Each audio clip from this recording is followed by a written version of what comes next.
You may have heard about the Bay Area sheriff caught up in a prostitution sting. The sheriff has said it was an innocent mistake. Last month in Las Vegas, San Mateo County Sheriff Greg Munks and the undersheriff were detained in the sweep of a brothel. Now, in the end, neither was arrested, but that's not where the story ends. Robert Lyles is in Redwood City tonight, and he's just back from Vegas. Robert? Well, Dana, the county's two top cops swept up in a federal prostitution sting. That's not only made national headlines, it has launched an internal investigation here in San Mateo County, and tonight that investigation reveals that the trip from Redwood City to Las Vegas cost taxpayers nearly $9,500. Most of that was spent on 11 county vehicles that a county supervisor tells us were in violation of county rules. And what's more, 54 county employees went along for that ride. Now, both the sheriff and the undersheriff say that they were innocently swept up in this sting, as you mentioned. So CBS 5 headed to Las Vegas, and here's what we found. It's not called Sin City by accident. Las Vegas offers almost everything for sale, and that includes sex. It's all about making money. A legal pound of flesh, if you will, state-sanctioned and advertised in towering neon. And the target audience? The throngs of tourists that flock here for as much a chance at Lady Luck as a chance at the ladies of the night. They're well known, and you give those girls, you give the company, the agency a call, and they'll send the girl, they give her a massage. But the vices of Vegas is not why Sheriff Greg Munks told the county he was heading to Vegas a couple of weeks ago. He and Undersheriff Carlos Bolanos took a caravan of 54 officers for a fitness relay race, a race that allegedly left Munks so sore the duo had to leave their upscale hotel on the Strip in search of a massage. Consider this. All of the major hotels on the Strip offer spas that include professional massages, but the sheriff and undersheriff bypassed all of these.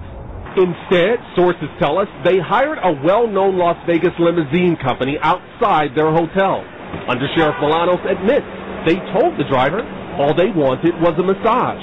But that admission does not help to explain why an experienced Vegas driver would travel some 3 miles from the Strip, whizzing both past not one, but at least a dozen 24-hour state-licensed massage parlors, and ended up here in, of all places, a home in this working-class neighborhood of Las Vegas. But what they didn't know is that the FBI and Las Vegas Metro Police were waiting. Munks and Bolanos were detained by police and grilled by FBI agents as part of a huge sting dubbed Operation Dollhouse.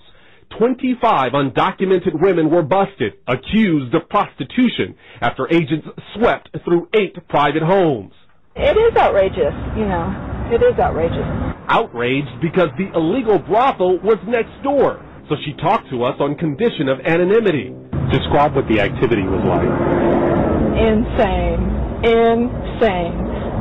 I mean, cars 24/7. Illegal brothels are an open secret in Vegas, but depend on cab and limo drivers.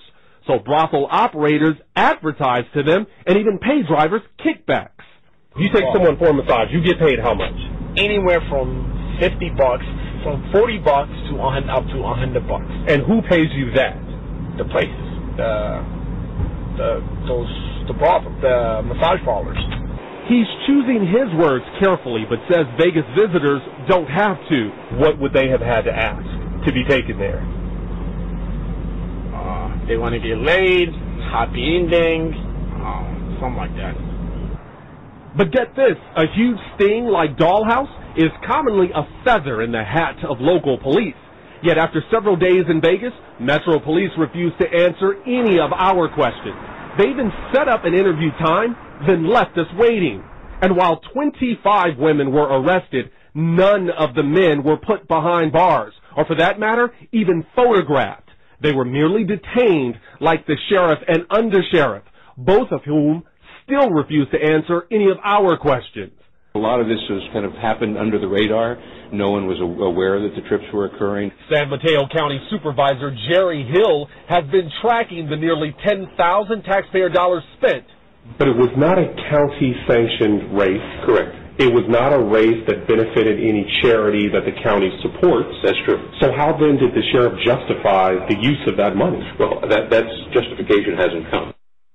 Now, this is not the first time that taxpayer dollars have paid for county employees to go to this relay race. Financial records show that over the past 3 years, some $16,000 were spent to send employees to Vegas for this race. Now, there is no word tonight on whether the sheriff or the undersheriff will face disciplinary actions, but the county supervisor says the sheriff will face some very tough financial questions at next month's board meeting. Dana? Very interesting. Robert Lyles, thank you very much.